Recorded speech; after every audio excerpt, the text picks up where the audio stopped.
How to refund game on EA Play. Hey everybody, welcome back to our channel.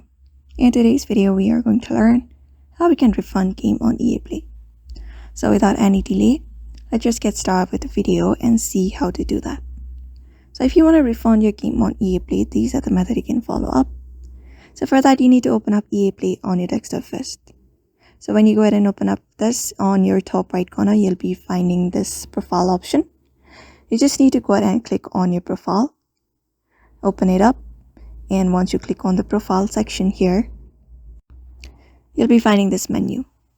Go ahead and go to settings, open up the settings from this menu, and once you open up the settings, this page will appear on your screen. So all you need to do is from this space, go to manage, and it will redirect you to Chrome browser. So when you reach over to Chrome browser, under this section, you need to go to order history on this left section.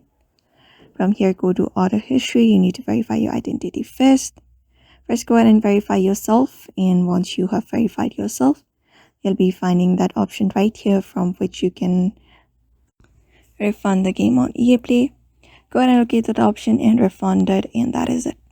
So from this section, you can do it. So I hope this video was helpful to you, and thank you for watching.